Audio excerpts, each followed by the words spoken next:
ध्यान से देखिएगा, ध्यान से, ये विस्तार मत लिखो। देखिए देखिए, वो मिस होता है कौन या किसने, वो मिस होता है कौन या किसने।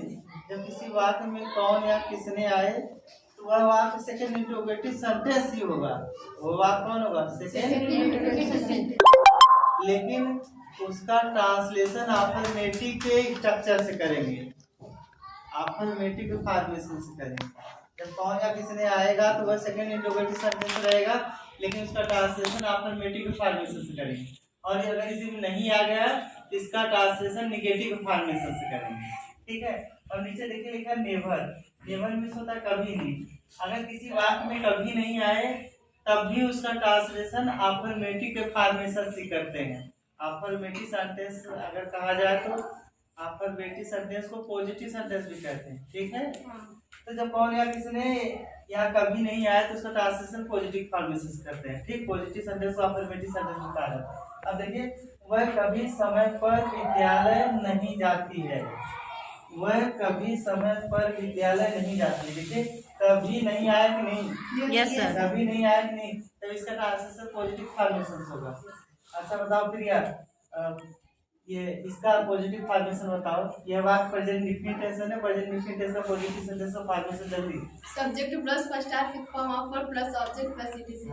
Subject plus first or fifth form of verb plus object plus etc. पहले सब्जेक्ट में सब्जेक्ट कौन है? वर्ब क्या होगा? सी। सब्जेक्ट, सब्जेक्ट के बाद आगे बढ़िए। सब्जेक्ट के बाद first or fifth form of verb, क्रिया का पहला रूप या क्रिया का पांचवा रूप। जब कर्ता एक वचन होता है तो क्रिया का पांचवा रूप लिखते हैं। जब कर्ता बहुवचन होता है पहला। जब कर्ता बहुवचन होता है तो क्रिया कौन सा रूप लिखते हैं? पहला। जब कर्ता एक वचन होता है तो क्रिया का पांचवा। सुनने में थोड़ा उल्टा होगा लेकिन टेंशन न लीजिए। तो देखिए, कर्ता एक वचन है, हम क्रिया कौन सा रूप लिखेंगे? पांचवा। अब देखिए क्रिया क्या है? जाना। जाना का पांचवा रूप क्या होगा? गोज। लेकिन याद रखिए, यही थोड़ा सा एक्सेप्शन है। क्रिया का पांचवा रूप लिखने से पहले आपको नेवर। अब क्रिया का पांचवा रूप क्या है? गोज। अब आगे बढ़िए। प्लस ऑब्जेक्ट, जो बचा है सब ऑब्जेक्ट, जो बचा है सब ऑब्जेक्ट। क्या बचा है? समय पर विद्यालय। तो अधिकतर ऑब्जेक्ट का रूप इधर से लिखते हैं, पीछे से लिखते हैं। पीछे क्या? विद्यालय है। क्या है? गोज टू विद्यालय, स्कूल, ऑन टाइम। स्कूल। अब आगे बढ़िए। क्या बचा? देखिए, समय पर, समय पर क्या हो जाएगा? On time. अरे बहनी, जब बीच में कॉल आएगा तभी ना लगेगा। नीचे समय नहीं, घंटे लगने वाले। वह कभी समय पर घर नहीं गया। इतना नालायक था कि कभी समय पर घर नहीं गया। वह कभी समय पर घर नहीं गया। लेकिन कभी नहीं आया कि नहीं, इसका भी ट्रांसलेशन पॉजिटिव फॉर्मेशन होगा। करिश्मा तुम बोलो, ये पास्ट इंडेफिनिट टेंस है, पास्ट इंडेफिनिट टेंस का पॉजिटिव सेंटेंस का फॉर्मेशन बोलो। Subject plus second form of verb plus object plus etc. Subject plus second form of verb plus object plus etc. पहले subject क्या होगा? वर्ब एनर्जी क्या होगा? ही। अब सब्जेक्ट बाद में करेंगे सेकंड फॉर्म ऑफ वर्ब, लेकिन आपको पता होना चाहिए कि सेकंड फॉर्म ऑफ वर्ब क्रिया का दूसरा रूप। क्रिया का दूसरा रूप लिखने से पहले आपको क्या लिखना है? नेवर। मतलब सब्जेक्ट कर्ता के बाद आपको क्या लिखना है? नेवर लिखना है। फिर आगे बढ़िए। Second form of verb, subject plus second form of verb plus object plus etc. Subject लिखने के बाद हम तुरंत नेवर लिखेंगे। अब आगे बढ़े। क्रिया का कौन सा रूप? दूसरा। अब देखिए, गया। गया मतलब जाना। जाना का दूसरा रूप क्या होता है? वेंट। अब आगे बढ़िए। प्लस ऑब्जेक्ट, ऑब्जेक्ट जो बचा है सब कर। क्या बचा है? समय पर घर। समय पर घर। तो ऑब्जेक्ट टू हाउस। क्या है? To house on time. फिर आगे ऑन टाइम। On time. अब नीचे देखिए, वे अब कभी नहीं आएंगे। ये नकारात्मक नहीं है, ये नकारात्मक ही है। यह वाक्य नकारात्मक नेगेटिव सेंटेंस, लेकिन मॉडल इसलिए जो है नकारात्मक साथ नहीं लगता। यह वाक्य नेगेटिव सेंटेंस ही है, लेकिन इसका ट्रांसलेशन पॉजिटिव फॉर्मेशन होगा, अफर्मेटिव फॉर्मेशन। इसीलिए जो है हाँ अब देखिए कभी नहीं आया ना इसका इसका ट्रांसलेशन पॉजिटिव है, पॉजिटिव ये वाक्य निगेटिव लेकिन इसका ट्रांसलेशन पॉजिटिव फॉर्मेशन होगा। तो बोलिए बोलिए कौन कौन कौन किसको बोला थी ये फ्यूचर डिफिनेट टेंस है, future definite tense negative sentence formation जल्दी। Sir, subject plus shall be will be. Helping word shall be will be plus first form verb plus subject plus etc. Sir, गलत है। गलत। First हाँ क्या रहेगा बोलो, first form of उसे verb. बोलो। Subject plus helping word shall or will plus first form of word plus object plus it is. हाँ सही सही है। आप नेगेटिव को बोले ना? नहीं नहीं यही है। First form होगा। अरे ये निगेटिव वाक्य है लेकिन इसका ट्रांसलेशन पॉजिटिव के फॉर्मेशन से। अच्छा आप बोले नेगेटिव तो पहले से क्या रहेगा, subject plus helping verb shall या will plus first form of verb plus object plus C. तो सब्जेक्ट सब्जेक्ट क्या वेट अंग्रेजी क्या दे दे। अब आगे बढ़ी सब्जेक्ट बाद हेल्पिंग वर्ब शैल या विल, लेकिन आपको पता होना चाहिए सब्जेक्ट के तुरंत बाद नेवर लगाएंगे। Yes sir. क्या लगेगा नेवर। नेवर। अब फॉर्मेशन पहुंच जाए सब्जेक्ट बाद किसका नंबर है, हेल्पिंग वर्ब शैल या विल। तो देख साथ हेल्पिंग वर्ब क्या लगेगा, विल लगेगा। आदित्य टेंशन हो गई वीडियो बन रहा है इसलिए मैं नहीं बता पाई। सर विल कोई बात नहीं, जो गिरता है वही उठता है। तो ध्यान दे। अब इसके बाद इसका नंबर है फर्स्ट फॉर्म ऑफ वर्ब, क्रिया का पहला रूप। क्रिया क्या है, आएंगे। आएंगे। का पहला रूप क्या होता है, कम। अब आगे बढ़िए प्लस ऑब्जेक्ट, जो बचा है सब ऑब्जेक्ट। क्या अब। अब अंग्रेजी क्या होगा, नाउ। नाउ। हाँ देखिए हु मिस होता है कौन या किसने, हु मिस होता है कौन या किसने। जब किसी वाक्य में कौन या किसने आए तो वह वाक्य सेकंड इंट्रोगेटिव सेंटेंस ही होगा। सेकंड इंट्रोगेटिव सेंटेंस को WH टाइप सेंटेंस कहते हैं। और अगर उसमें नहीं आ गया तो second interrogative plus negative sentence, उसको भी WH टाइप ही कहते हैं। तो देखिए आपको विज्ञान कौन पढ़ाते हैं, अगर कहा जाए कौन सेंटेंस है या सेकंड इंट्रोगेटिव सेंटेंस है, WH टाइप सेंटेंस है।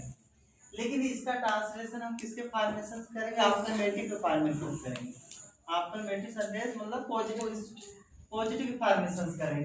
देखिए वहाँ उसे यहाँ किसने बुलाया, इसका भी ट्रांसलेशन पॉजिटिव के फॉर्मेशन करेंगे। इस विद्यालय को कौन नहीं जानता होगा, इसमें नहीं आ गया ना, इसका ट्रांसलेशन निगेटिव फॉर्मेशन करेंगे। अगर देखा जाए तो second interrogative plus negative sentence है, second interrogative plus negative sentence होता है। ये फर्ज बनता है कि हमको सेकंड इंट्रोगेटिव प्लस निगेटिव के फॉर्मेशन से ट्रांसलेशन करना चाहिए ना, लेकिन इसको निगेटिव फॉर्मेशन करेंगे।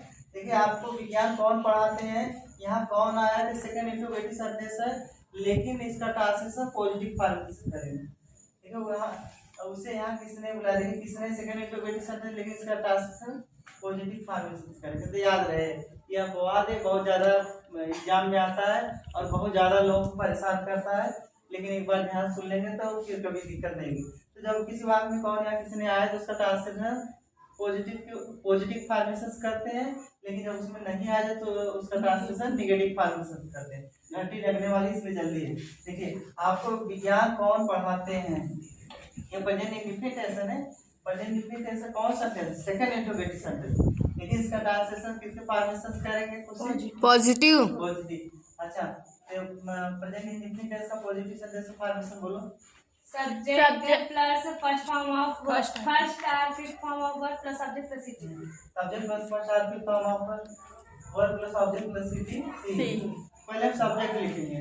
याद रहे ये जो हु है मतलब जब कौन या किसने है यही सब्जेक्ट काम करता है।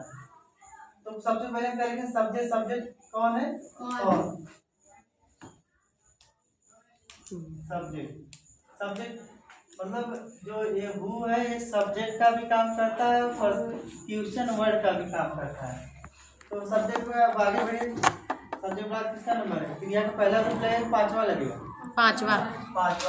तो पढ़ाना पांचवा रूप क्या होता है, टीचर्स। क्या होता है, टीचर्स। आगे बढ़िए प्लस ऑब्जेक्ट मीन्स कर्म, तो जो बचा है वो कर्म है। क्या बचा है, आपको विज्ञान। बचा है ना, तो याद रहे जो सजीव होता है उसको पहले लिखते हैं। आपको सजीव है कि विज्ञान सजीव है? आपको आपको, तो आपको हम पहले लिखेंगे यू, फिर इसके बाद क्या बचा है? विज्ञान। विज्ञान क्या होगा? Science, SCIENCE।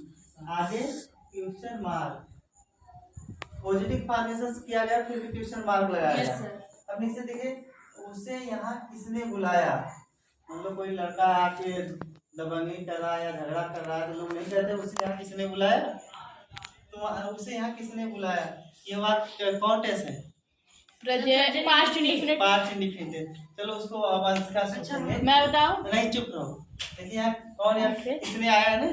इस सेकंड इंट्रोगेटिव सेंटेंस है, लेकिन इसका ट्रांसलेशन पॉजिटिव फॉर्मेशन होगा। तो पास्ट इंडिफिनिट का पॉजिटिव का फॉर्मेशन क्या है? Subject plus second form of verb plus object plus etc. हाँ, subject plus second form of verb plus object plus etc. तो पहले सब्जेक्ट, सब्जेक्ट कौन है? हु। किसने।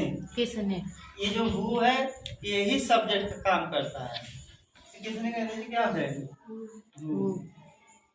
सब्जेक्ट हो गया। अब आगे बढ़िए। सब्जेक्ट बाद किसका नंबर आता है? Second form second form of verb, क्रिया का दूसरा रूप। इस वाक्य में क्रिया क्या? बुलाना। बुलाना दूसरा रूप क्या होता है? नहीं, काल।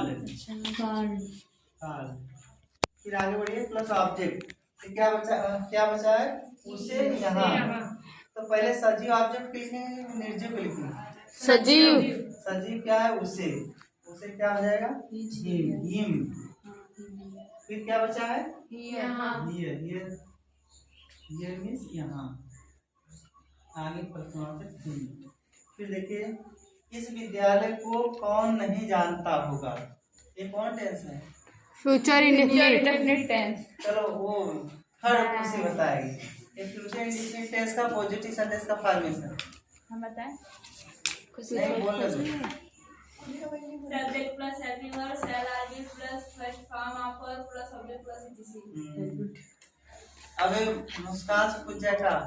हाँ। चलो बोलो इसका formation. Subject plus helping verb shall are will plus first form of verb plus object plus etc. Subject plus helping verb shall या will plus first form of verb plus object plus etc.. पहले subject कौन इसमें है? कौन। क्या हो जाएगा? Who. Subject के बाद आगे बढ़िए, हेल्पिंग वर्ब shall या will। बताए क्या लगेगा? shall लगेगा, will लगेगा? will लगेगा। फिर आगे बढ़िए, किसका नंबर है? फर्स्ट फॉर्म ऑफ वर्ब, क्रिया का पहला रूप। क्रिया क्या है? जानता। जानना पहला रूप क्या होता है? नो। ANOW। आगे बढ़िए, प्लस ऑब्जेक्ट। तो जो बचा है सब ऑब्जेक्ट। क्या बचा है? इस विद्यालय को। नहीं कहा रहेगा। क्या? नॉट लिखनी है। अच्छा, एक मिनट। देखिए, इस विद्यालय को कौन नहीं जानता होगा? देखिए, कौन आया है फिर नहीं आया है, इसका ट्रांसलेशन पॉजिटिव फॉर्मेशन होगा कि नेगेटिव? तो हेल्पिंग वर्ब के बाद क्या लग जाएगा? अरे जब कौन या किसने आएगा तो उसका ट्रांसलेशन पॉजिटिव फॉर्मेशन होगा, और उसी में अगर नहीं आ जाएगा तो उसका ट्रांसलेशन नेगेटिव फॉर्मेशन होगा। तो किसके फॉर्मेशन से होगा? नेगेटिव। अब बताओ उसका फ्यूचर इंडेफिनिट ऐसा नेगेटिव सेंटेंस का फॉर्मेशन जल्दी। Future indefinite negative sentence. Subject plus helping verb shall are will plus be plus first form of. Sir मैं बताऊंगी। सर मैं अरे बोलो। Subject plus helping verb shall are will plus not plus first form of verb plus object plus etc. अरे कहाँ से आ गया जी तुम्हारा? Subject plus helping verb shall या will plus not plus first form of verb, क्रिया का पहला रूप। क्रिया क्या है? जानना का पहला रूप क्या होगा? नो। ANOW। आगे ऑब्जेक्ट क्या है? इस विद्यालय को। दिस बोला टेंशन नहीं लेंगे। देखिए, टेलर और पिलर ऑफ सक्सेस।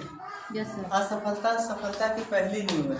अगर आप नहीं बता पाते हैं तो टेंशन मत लिया करिए, सोचा करिए कि अब मैं कभी ऐसी गलती नहीं करूँगा, क्योंकि अगर इंसान गलती न करे तो उसको सीख न मिले। आज अगर तुम बता नहीं पाए तो तुम जाके घर अब सो नहीं पाओगे, मेहनत करो।